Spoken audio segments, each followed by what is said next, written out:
वल्लभाधीश की जय। वैष्णवो, आए मेरे नंदन नंदन के प्यारे। અમુક હાવ નાની ઉંમરના હતા, ઘરે જઈને બધી રસોઈ નહીં કરવાની હોય, પણ છતાંય પ્રભુ એમને આટલો બધો ભાવ આપ્યો છે. વલ્લભ બસ એમના ભાવમાં વધારો કરે. હવે આપણે આગળ આજે આનંદ એ વાતનો કે જેટલા મળવા આવ્યા એ બધાને ઘરે ઠાકોરજી બિરાજતા હતા અને બધા પ્રેમથી સેવા કરતા હતા. એટલે આપણા ઉપર જ્યારે આપણા માથે આપણા ઠાકોરજી બિરાજતા હોય ને ત્યારે એક આભા જુદી હોય. આપણે એવું લાગે કે આ હા આમ કોઈ પૂછે ને તમારા ઘર ઠાકોરજી બિરાજે તો જે આપણને આમ આમ અભિમાન ન થાય પણ ગૌરવ થાય કે હા આટલા બધામાં અમારા ઘરે ઠાકોરજી બિરાજે. એ અહોભાવ આ લોકોમાં જોયો એટલે મને આનંદ થયો. તો આજે એ વાતને વિરામ આપીએ. હવે હરિરાયજી કૃત વલ્લભ સાખી. હરિરાય મહાપ્રભુજી કી જય. 94મી સાખી. કૃષ્ણદાસ નંદદાસ જુ સુરસુ પરમાનંદ કોંભન ચત્રભુજ દાસ જુ સ્થિત સ્વામી ગોવિંદ શ્રી વલ્લભ ચિત્ત સ્વામી ગોવિંદ. હરિરાયજીએ આખો પુષ્ટિમાર્ગ 100 સાખીમાં લઈ લીધો છે. સ્વરૂપો, નિધિ, શ્રીજી બાવા, વ્રજ લીલાઓ, ગોકુળ. હવે અહીંયા અષ્ટસખાની વાતો કરે છે. હવે અષ્ટસખાઓએ જે લીલાના દર્શન કર્યા એ લીલાનું વર્ણન કર્યું છે. જેવી રીતે વ્યાસીએ સમાધિમાં ઠાકોરજીના જે લીલાના દર્શન કર્યા એ જ ભાગવતમાં વર્ણન છે.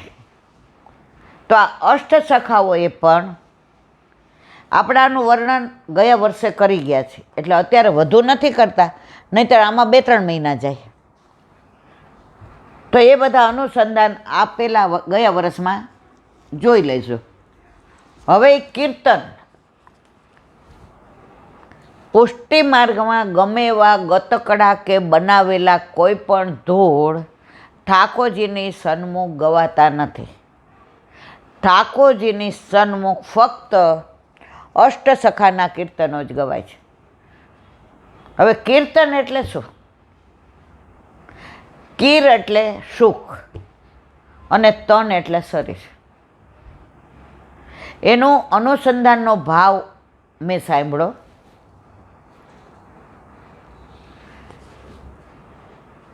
રાધાજી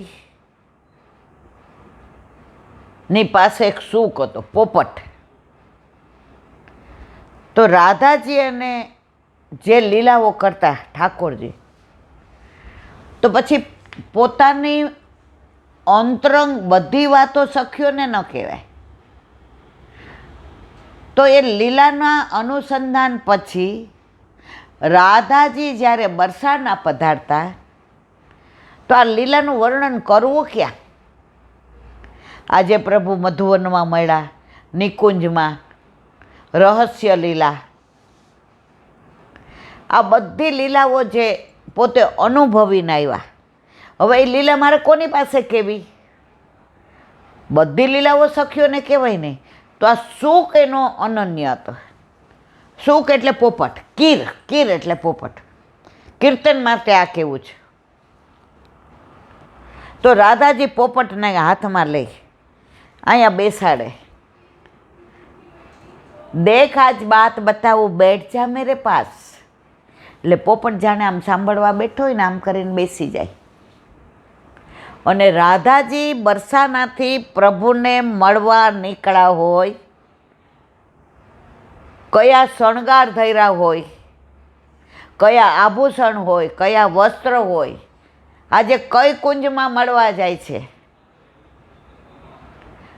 એનું વર્ણન ચાલુ કરી દે. કોની પાસે? પોપટ પાસે, સુખદેવ સુખ પાસે. અને પોપટ આમ કરીને સાંભળે, પણ મનમાં શું બોલે? રાધા રાધા રાધા રાધે રાધે રાધે. અને સામનેજી પ્રભુની સાથે જે રહસ્ય લીલા ની અનુભૂતિ કરીને આવ્યા હોય તો નીકળ્યા ત્યારે જે શણગાર, જે મનનો ભાવ, જે આતુરતા, જે વિરહ પછીનો સંયોગ, આ બધાનું વર્ણન રાધાજી આ સુખને કહે, પોપટને, કીરને. હવે બધી લીલા આવી ગઈ. હવે કોઈક વાર રાધાજી નંદ બાવન ડેલીએ જાય તો ઠાકોરજી ગાય દોતા શીખવાડે, એનું વર્ણન એ પોપટને કહે. યશોદાજી એને સરસ શણગાર કરી દે અને ગોદમાં નાળિયેર ને મીઠાઈ ને બધું આપે, એનું વર્ણન નહીં કરે. કોઈ વાર યશોદાજી એને બધું પૂછતા હોય, એનું વર્ણન નહીં કરે. ટૂંકમાં એ બધા વર્ણનનો વાત રાધાજી કોની પાસે કે? સુખ પાસે. કીર્તન, હવે બરાબર સમજો, એટલે કીર પાસે. તો આ રાજી થઈ જાય અને બધી લીલાની અંદર રત રહે. કોણ? આ કીર. હવે એ સુખના તનના અયા કીર્તનિયા, તો એ સુખના તન દ્વારા જે બધું પામી ગયા અને એ બધી લીલા ઠાકોરજીમાં દેખાય અને વર્ણન કરે એટલે કીર્તનિયા. તો આપણે જે બધી લીલાઓ ગાઈએ છીએ ઠાકોરજી સન્મુખ, એ રાધાજીની અનુભવેલી છે, નંદબાવાની ડેલીની છે, વ્રજવાસીની છે, યમુના કિનારાની છે, કદમના વૃક્ષની છે, વનની ને ઉપવનની છે, કુંજ ને નિકુંજની છે, નિબીડ ને નિભૃતની છે, ગિરિરાજની દ્વાદશ કુંજની છે, સરોવરની છે. તો અષ્ટસખાઓએ આ બધી લીલાને ઉજાગર કરી. એટલે કીર એટલે સુખ અને તન્યા એટલે આ બધી વાતો જે રાધાજીએ વર્ણવી એ જ બધી વાતો આ કીર્તન્યા વર્ણવે છે. એટલે ઘણાય કીર્તનનો ભાવ આપણે કોઈને પૂછીએ તો હસી દે, આપણને કે નહીં.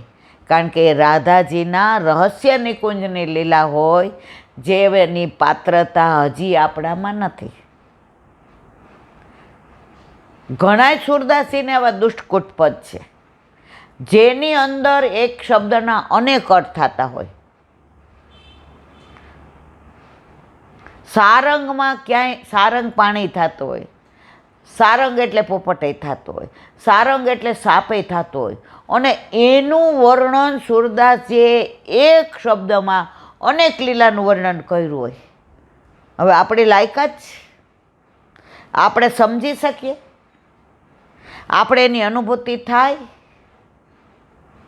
એ તો જેવા પાત્ર હોય.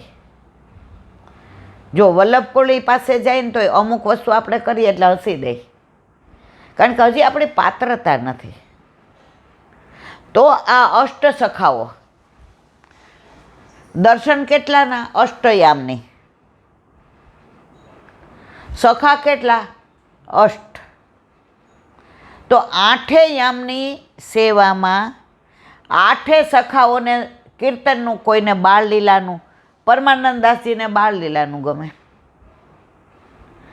સુરદાસજીને તો બધી રહસ્ય લીલાઓ ગમે. તો જે સખાને જે અંદર ભાવ છે એ બધાની લીલાનું અવગાહન ઠાકોરજી. એમાં પાછું એવું છે કે એ સખાઓ સારસ્વત કલ્પમાં ઠાકોરજીના સખાઓ હતા. અત્યારે કળિયુગમાં વલ્લભ સાથે લઈને આવ્યા એમનો પરિકર. તો એ સખાઓ અહીંયા અષ્ટ સખાઓ બન્યા. હવે મારે પરાકાષ્ઠા કેવી છે. સારસ્વત કલ્પમાં એ સખાઓએ જે લીલા પ્રભુ હારે કરી હોય, હવે એ યાદ આવે તો ઠાકોરજી સામે જોઈને એ લીલા યાદ આવે તો એ ગાવા માંડે. તો ઠાકોરજી લીલા ગાય ને એ પ્રમાણે લીલા કરે. ઠાકોરજીને સામનીજી જે લીલા સારસ્વત કલ્પની એ સખાઓને યાદ આવે કે આ હા હા, ઘર જેવે કે હોઈ હે બિરિયા ગિરધર લાલ જગાવો. વનમાં ગયા હોય ને ઘરે જવાનો ટાઈમ થાય, શંખ બજાવો, આ લીલા યાદ આવે તો ઠાકોરજી એ લીલા કરે. ઠાકોરજીને સૌથી વધુ ગમતું હોય તો કીર્તન. કીર્તને જાગે, કીર્તને સ્નાન કરે, કીર્તને આરોગે, કીર્તને બધા ઉત્સવ, કીર્તનથી બધા મનોરથ. તમે જો અન્નકૂટ લીલા હોય ને તો 15 દી પહેલાં બધા ગાવા માંડે. અન્નકૂટને જ આવે, એને જ કહેવાય સરસ લીલા, ગોવર્ધન લીલા. હિંડોળા લીલા હોય તો 32 દિવસ એ જ હોય. નવવિલાસ હોય તો બધા યમુનાજીના જ પદ હોય. નૌકા વિહાર લીલા હોય તો બધું નાવનું જ હોય. દાન લીલા હોય તો પ્રભુ બધી મટકીની જ વાતો આવતી હોય. હોળી લીલા હોય તો બધી રંગની વાતો જ આવતી હોય. મારો કહેવાનો આશય, જે લીલાના દર્શન અષ્ટ સખાઓ કરે છે એ જ લીલાનું વર્ણન કરે છે. અને કોક વાર એમને સારસ્વત કલ્પ યાદ આવી જાય તો પ્રભુની સામે એ લીલાને ગાવા માંડે. પ્રભુ કે લે તને આવી તો મને એ જ લીલા યાદ આવી, અને પ્રભુ એ લીલા કરે.